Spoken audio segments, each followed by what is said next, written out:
Ja, idag har vi faktiskt åkt ända upp till Linköping här. I alla fall har vi åkt upp som sitter här. Vi ska prata lite grann om planer och lite bestämmelser och lite problematik runt det. Eller problem, det är bara möjligheter med planer. Klara Falk, planeringsarkitekt, Boverket, och så har vi Carolina Andersson, lantmätare. Jag tänkte börja lite grann, för ni hade ju ett väldigt bra föredrag igår här som var uppskattat. Och det var bland annat lite grann om det här med olika tidsåldrar på planer och olika bestämmelser. Och det är ju lite grann någon av de sakerna som man då och som de flesta kommuner verkligen kämpar med, så är det byggnadshöjd. Mm. Ja, just byggnadshöjd är lite speciellt om man tänker rent det här hur man tänker bakåt. Annars är det ju så att alla planbestämmelser ska ju tolkas utifrån den vägledning, den lagstiftning som gällde när planen gjordes. Utan då, det finns 2 undantag, och det är ju byggnadshöjd och våningsbegreppen egentligen. Eftersom de finns definierade i plan- och byggförordningen så ska de ju tolkas utifrån det, även retroaktivt. Och numera så är man inte så egentligen så benägen att använda byggnadshöjd i nya planer. Nej, Carolina och jag jobbar ju framförallt med vägledning för nya planer, och då är vi väldigt tydliga med att byggnadshöjd är ganska sällan lämpligt begrepp att använda för att reglera höjdsättning. I de allra flesta fall så är det lämpligast med nockhöjd. Är det inte byggnader utan andra anläggningar så är det totalhöjd. Byggnadshöjd kan man använda om det till exempel är en fill-in-projekt i en stadsgata, ett slutet kvarter, där det är väldigt viktigt var takfotslinjen går i förhållande till gatan. Då är byggnadshöjd bra. Och det är därifrån begreppet kommer. Sen att man har börjat använda det på massa villaplaner, det är bara olyckligt. Det är olyckligt, ja. För det är ju så, byggnadshöjd, de flesta då som kanske inte riktigt har så att säga, bakgrund i den här branschen, de tycker ju liksom att byggnadshöjd är ju höjden på en byggnad. Det är ju inte helt ologiskt i alla fall. Och det är ju en av de orsakerna, och speciellt då just när det gäller villatomter, som gör att det blir lite patrull, som man säger så. Det blir väldigt mycket konflikter med framförallt då privatpersoner då, eller enskilda byggherrar. Man kan också få en ganska kreativ arkitektur, men det är en helt annan fråga. Och det här med totalhöjden är ju också viktigt där att tänka på att då gäller det ju att man även då får med alla installationer i form av ventilationsaggregat och uppstigningsanordningar och sådana saker på. Absolut, och är det på en byggnad man ska använda, då ska det finnas ett skäl till att man vill reglera så långt upp i luften. Att det finns kanske, om det handlar om siktlinjer eller möjligtvis något annat som ska röra sig i luften som det är viktigt att reglera. Annars så räcker det oftast med nockhöjd som då enligt oss betyder takkonstruktionens högsta del. Även om inte alla byggnader har en nock. Ja, nej, för att det är ju. Nej, för just det här med byggnadshöjd får vi väl hoppas att det kanske så att säga fasas ut med tiden. Men vi har ju faktiskt väldigt mycket gamla detaljplaner kvar i de flesta kommuner, så att dessvärre är ju inte de flesta nya som man kanske hade önskat. Nej, definitivt inte. För en annan sak också, det har ju ändrat sig lite grann de här olika beteckningarna på planer då. Och du tog upp då igår här det här med exempelvis K, att det har ändrat sig beroende på om det är en nyare plan eller om det är en gammal plan. Ja, användningsbestämmelser. Användningsbestämmelser, ja. Ja. Och det är ju, alltså, man måste gå till den vägledningen och det som gällde när den planen togs fram, för den har ju förändrats över tid. Idag betyder K kontor och inte innehåller hotell. Du får inte bygga hotell, nej. Men det gjorde det ju tidigare och sen har det ändrats över tid. Vet du ungefär när det ändrades? 2012. 2012. Så planer efter 2012, där ingår inte hotell i kontorsändamål. Men det kan det göra innan där. Eller om det. Och det här är ju viktigt att veta också då, att det verkligen gäller då att man tittar på när planen är gjord och bestämmelser och vad som gällde, eller hur man skulle tolka framförallt. Vi har ju alltså en jättestor generationsväxling på gång inom framförallt då handläggarkåren, så att det är nog bra att man tar upp det. Men Boverket har ju något väldigt föredömligt där som. Ja, vi har en kollega som under ett par år har tagit fram alla de gamla planbestämmelser som har funnits, alla gamla vägledningar som har kommit då från centralt håll. Och så har vi skapat en e-tjänst på detta. Och var hittade man den? På Kunskapsbanken och det heter planbestämmelsekatalogen. Ja, planbestämmelsekatalogen. Så det... och där finns ju både då hur man gör en ny plan, vad som ingår i dem, användningarna och egenskaperna och sen hur man tolkar äldre planer. Då kan man skriva in att jag har den här bestämmelsen och jag har en plan från detta datumet och vad betyder då den bestämmelsen då. Sen finns det i det materialet också en form av, vad ska man kalla det, en översättningsnyckel till vad som gäller enligt dagens allmänna råd. Vilket gör att, som är tänkt då, som en underlättan när man ska digitalisera planer. Så att om du har gamla bestämmelser i de gamla planerna, hur skulle den då formuleras när du digitaliserar och för in det? För en av de här andra sakerna också som ändras lite grann, det är ju det här vi pratar med prickmark då, och det här med skrivelsen då med byggnader då, eller bebyggelse.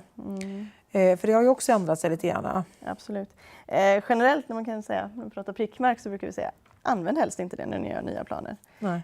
Det är en ganska besvärlig bestämmelse av många olika anledningar. Men om man tänker rent betydelsemässigt, förr så var ju betydelsen av prickmark, marken får ej bebyggas. Ja, funkar det väl hyfsat i alla fall fram till 2011, för då kom det ju en legal definition i PBL på bebygga. Vilket gjorde att bebygga omfattade inte bara byggnader utan även byggnadsverk, vilket i sin tur då omfattar anläggningar. Exempelvis parkeringsplatser då. Exakt. Vilket gör att om man har planer som är gjorda efter 2011, där man använt formuleringen marken får bebyggas, så kan det då diskuteras, får man ha parkeringsplatser på den. Men har du äldre planer så funkar det då? Nej, då har vi sagt att då får man faktiskt tolka det efter den lagstiftning som gäller då. Jo, nej, för att det är ju sådana här saker som gör då också att det är oerhört viktigt egentligen, alltså det är detektivarbete ibland att få till det där. Sen så det var väl du som pratade om det här med upphäva planen, som jag själv då tycker är väldigt sympatiskt, jämfört med att man då, eller kanske är sympatiskt, men det är ärligare i alla fall, att man har man gammal plan som jättemånga kommuner sitter med, otroligt gamla planbestämmelser som man då gör väldigt mycket och lätt liten avvikelse som kanske blir lite för stor. Då kanske det är bättre att helt enkelt upphäva planen, för de flesta förutsättningarna finns ju redan. Ja, det vi pratar om mycket är då att en detaljplan skapar ju värden. Men alltså en detaljplan är genomförd och det är en gammal plan och det är nya förutsättningar som man tycker är helt okej att man gör på ett annat sätt. Då ligger den bara och bromsar och är liksom... Ja, det är min nackdel. Ja, det är min nackdel. Och många av de här gamla planbestämmelserna som just på villatomter och sånt, det är ju det här med komplementbyggnader då, alltså garage då på 40 kvadrat och sådär. Det är inte så många som bygger det då, utan man vill gärna ha lite större. Ja, och det vi försöker säga är att är planen genomförd så att strukturen finns där de allmänna platserna är utbyggda. Det är inte så att det sen inte, då kommer ingen sköta de allmänna platserna. Nej, så är det inte. Det finns lagstiftningen tar hand om det i så fall. Och den typen som du är inne på, det som man hela tiden nu hanterar som avvikelser, det går ju säkert alldeles utmärkt att istället då hantera som utomplanslov. Och jag kan ju på ett sätt tycka att det är ju faktiskt bättre även för grannarna, för att då måste vi ju höra grannarna som vilket utomplansärende som helst.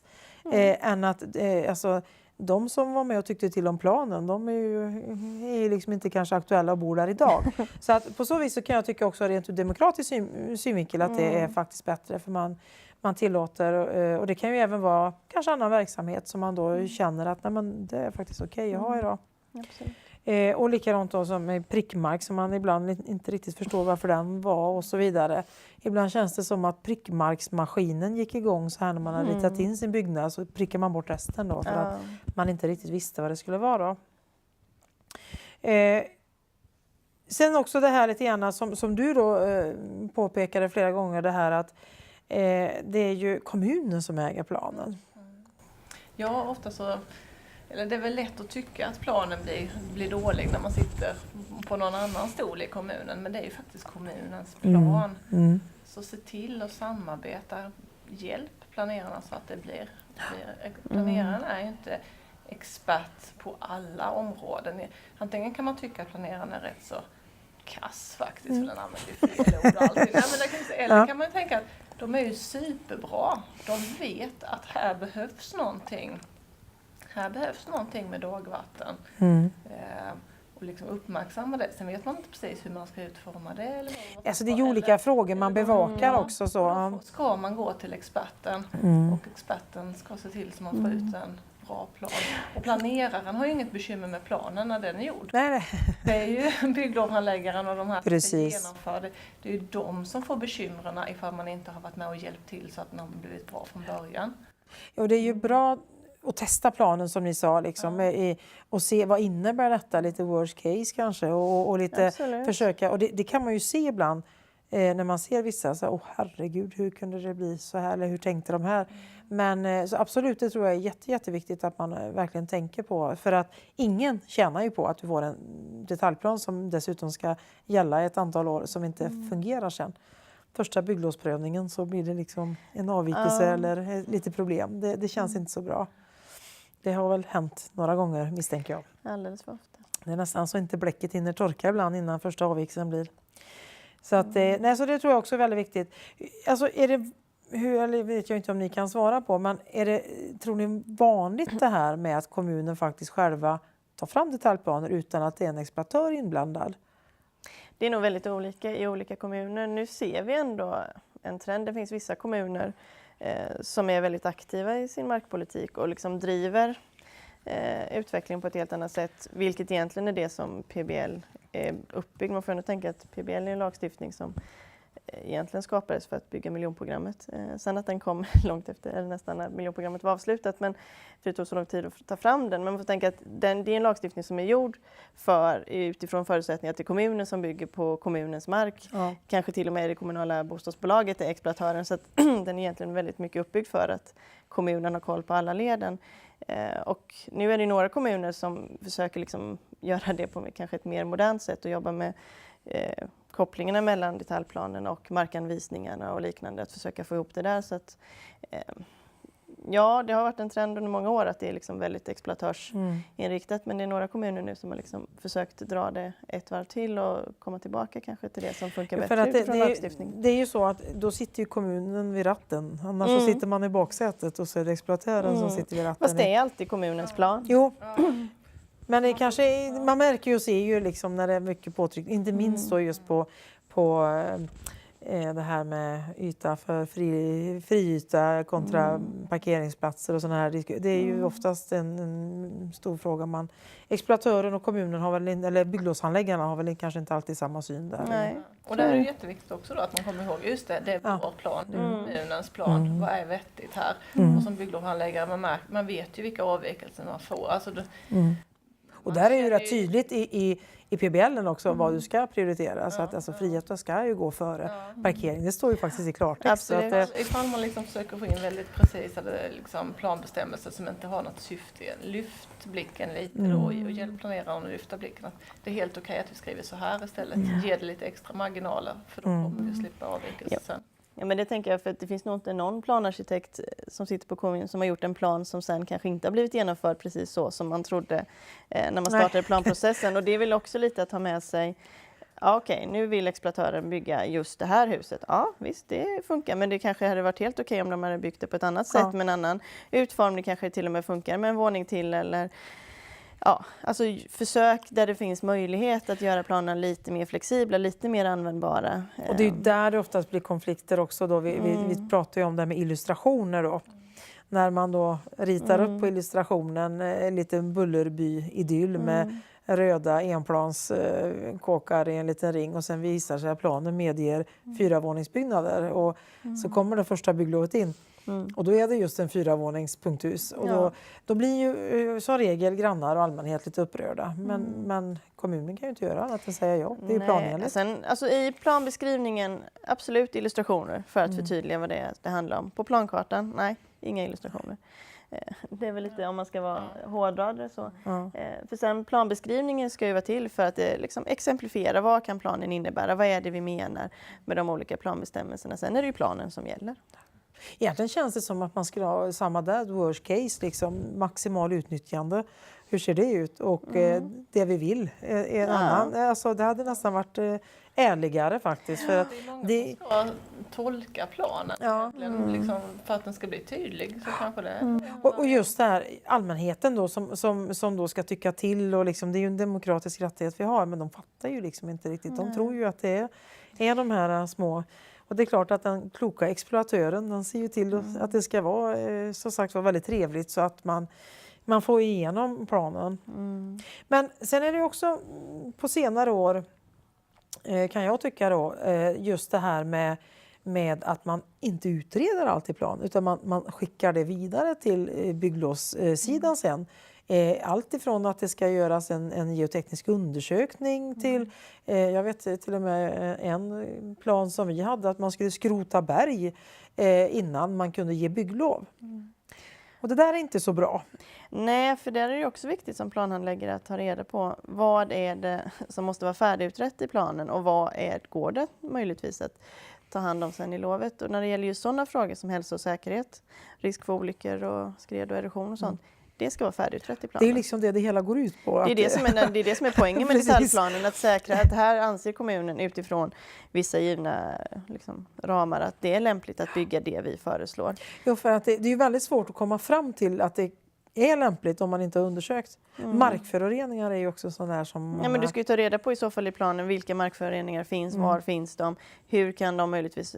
Och sen kan man då i planen villkora att du får inte bygglov eller startbesked för den och den och den specifika och markföroreningen till en viss nivå, till ett visst läge liksom har åtgärdats. Den möjligheten finns i lagen. Men inte att man att undersöka om det finns markföroreningar. Nej, för då vet man ju inte om det är lämpligt. Det kanske inte ens går att åtgärda dem och då är ju planen är ju inte värdelös, men man får ju bygga den, men det kan ju bli farligt och det kan ju faktiskt leda till att kommunen får skadestånd. Det finns ju något rättsfall där kommunen gjorde en plan där de hade kännedom om att det fanns föroreningar, men man tog inte hand om det. Där det faktiskt blev ett skadestånd. För det blir ju lite grann, och inte minst då för att den som bygger också ska veta, alltså när det gäller ett geoteknisk undersökning, det är ju jätteviktigt att veta för det handlar ju om vilken grundläggning du sen ska använda. Och det är ju en stor kostnadsfråga för den enskilde om du åker på pålning eller om det går att göra en vanlig grundläggning exempelvis då. Så att det ska vara utrett. Hälsa- och säkerhetsaspekterna ska vara utredda. Det får man liksom inte rätta. Nej, och det ska man ju ta hand om i planen. Nu har vi de senaste åren haft väldigt mycket diskussion om buller. Och där handlar det också om att man i kommunen måste se hur ska man hantera buller i en detaljplan. Det ska man göra genom att med de andra planbestämmelserna, som är placering, med utformningsbestämmelser, höjd på byggnader till exempel. På det sättet ska man ta hand om bullerproblematiken och se om man kan komma fram till det som då ska vara en acceptabel ljudmiljö utomhus. Man ska inte skriva in planbestämmelser om bullernivåer. Och det har vi nu när man har ändrat förordningen också, så är det ju så att de planbestämmelserna för alla de kommuner som har skrivit bullervärden i planbestämmelserna, då är det de planbestämmelserna som gäller. Även om förordningen nu har andra mer generösa regler. Så det är då är det så... tough shit. Då får man stå för det. Men för de har ju sagt i den planen, vi anser att den här bebyggelsen är lämpligt utifrån det här bullervärdet. Sen att man på central håll nu har sagt att nu kan ni planera utifrån andra, då är det inte det som gäller. Det var inte så begåvat. Det kan ju bli lite tråkigt. Och det är också en anledning till att man inte ska sätta in bullervärden i planen ifall de då ändras, så är det ändå det som gäller. Och det låter ju också som att det eventuellt skulle kunna bli ett skadeståndsärende. Det är så nytt alltså, det vet vi inte. Det får vi roa oss med i framtiden och se om det kan bli någonting. En annan sak då som jag vet ibland man satt kanske både 3 och 4 läsbegåvade ganska kompetenta människor och vi lyckades aldrig få reda på syftet med planen. Nej. Känns det igen? Ja, tyvärr är de kanske lite knapphändiga ibland. Så att, för det gäller ju att man har ett ordentligt syfte med planen och att det följs upp i planbestämmelserna. Och ifall du inte har ett syfte med en planbestämmelse, då ska du inte ha den planbestämmelsen heller, utan du ska ju kunna följa det. Den planbestämmelsen ska ha ett lagstöd, den ska ha ett syfte och vem ska genomföra den. Så det är bra att tänka hela kedjan där. Så att man... Och jag tror också det här att ibland, för det är inte ovanligt att planfolket blir lite sura på bygglovsfolket för de ger avvikelser från planen. För de fattar liksom inte att det var saker som var viktiga. Och just exempelvis byggnadshöjd tog ni ett så bra exempel. Eller inte byggnadshöjd, utan ni tog en reglering av höjdbestämmelser, sa ni. Vi visade två olika förslag på, eller två olika exempel på hur man hade skrivit syftesbeskrivningen. Och i den ena varianten då hade man ju sagt att bebyggelsen är utformad för att bevara en viktig siktlinje, bland annat. Och då när man får in, och så har man satt höjdregleringen ut efter det. Och då är det ganska, först när man såg den planen så bara, men gud vad har de gjort här? Varför är det så oerhört många konstiga höjdregleringar? Och så läser man syftet, okej, det är därför. Och får man då in sen ett bygglov med en avvikelse mot höjdregleringen här, då är det ganska lätt som bygglovsanläggare, nej men det här strider ju uppenbart mot planens syfte. Och det du tog då som var siktlinjen ner till sjön exempelvis, och då är det ju väldigt viktigt då, men det kanske finns andra saker i periferin där som man kan då... Men det går ju att hantera det på ett annat sätt, och det kan ju vara att i det här, syftet med den här planen är att vi ska få ett slutet gaturum med liksom en ganska tät bebyggelse, att bebyggelsen går hela vägen fram till. Då betyder det att den här placeringsbestämmelsen faktiskt är jätteviktig i förhållande till planens syfte. Sen hade ni faktiskt så en liten svarta listan där. Den tyckte jag hade varit väldigt spännande att se. ni hade en intern, men det finns även lite officiella som ni har tagit upp. Vi tog upp några olika exempel, gjorde vi. För ni hade gjort lite grann, ni hade någon fördjupning nu som ni hade gjort också ett arbete med att ha tagit upp olika även benämningar och sånt som man ska använda, kanske inte minst i bygglovsskedet. Det handlar om hur man ska formulera sina bygglovsbeslut. Där har vi gjort en vägledning. Det är många som inte känner till den, tror jag, så där får du gärna prata lite, berätta Ja, det var ett regeringsuppdrag vi hade förra året. Ja, det var det. Så vi släppte den vägledningen för ungefär ett år sedan. Som just, där vi har gått väldigt på djupet. Hur ska man formulera sina beslut? Hur ska ett bygglovsbeslut eller beslut om förhandsbesked vara uppbyggt? Vilka olika delar ska det innebära eller innehålla? Hur ska man formulera till exempel rubriken? Hur ska man formulera beslutet? Vad ska en motivering innehålla? Vad ska den inte innehålla? När måste man motivera? Varför ska man motivera? Sen finns det också väldigt mycket exempel på formuleringar. Hur kan man formulera sina beslut?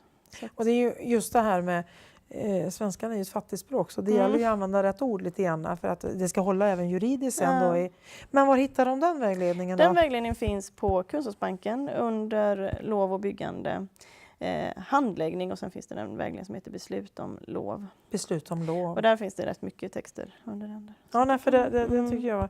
Och sen någonting också som man ofta hör då när man ifrågasätter då planbestämmelser och annat och inte minst kanske då folk utifrån, så är det många planarkitekter och annat som liksom slår ifrån sig och säger att Länsstyrelsen har faktiskt godkänt den här planen. Och det stämmer ju inte riktigt det, för att Länsstyrelsen har ju aldrig godkänt någon plan, utan de har valt att inte upphäva den utifrån då de statliga intressena som är det enda som Länsstyrelsen egentligen tittar på. Och där är ju också många kommuner som liksom tycker att de har ju lite konstiga saker med i planen. Och så tycker man och tror man att Länsstyrelsen har så att säga förankrat det.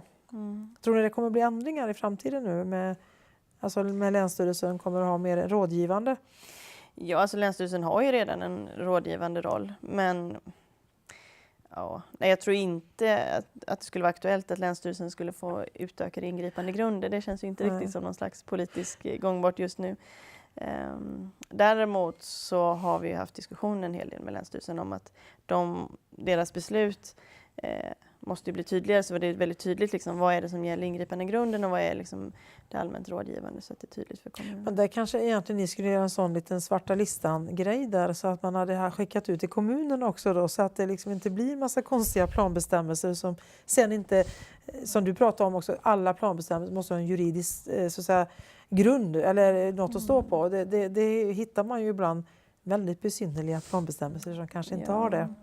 Nej. Sen är det vissa planbestämmelser som är jättebra i ett sammanhang, men inte alls i ett annat. Om vi nu går tillbaka till höjderna. Alltså nockhöjd sa vi, det är en jättebra planbestämmelse. Och det ser man ju nu i planer. Det blir lite konstigt däremot när man sätter nockhöjd på till exempel en 3G-mast. Som då inte har någon takkonstruktion, alltså inte har någon nock. Så att, alltså visst, vissa planbestämmelser kan vara jättebra i rätt sammanhang också. Så att det är lite svårt på det sättet. Vi brukar ha med när vi är ute och föreläser, och då får man ju förklara mer varför är den bra och varför är den dålig och vad kunde man gjort istället.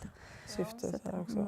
Det får vi ofta att vi är lite tråkiga. Vi visar ju alla de här dåliga exemplen. Men det är så svårt att säga Att vi kan inte säga, det här är ett jättebra exempel. Nej. Det kan inte alls passa Nej. i denna planen. Det var ett jättebra exempel i den planen men det funkar absolut inte i en annan. Nej. Och det är ju så, det är precis samma som med bygglov. Man tänker med ny lagstiftning så säger man herregud så mycket problem det är med lagstiftningen. Men det är ju bara det när det går åt så att säga pepparn som vi får reda. Det är bara de ärendena vi får reda på, inte de här som gick bra. Och det blir väl lite grann så mer också. Man får ju liksom bara reda på när det är, folk inte är nöjda då. Inte att de är nöjda. Bra, jag tror att det här är väldigt viktigt att man har genomgång just med plansidan och just de här bitarna. Inte minst med tanke på att det är en jättestor generationsväxling på gång. Så, så det här är nog, och sen har de ju lite nu att titta på i lite kunskapsbanken där. Det kommer, det kommer krascha i ert system här efter den här konferensen här. Ja. Jag tackar så mycket. Tack.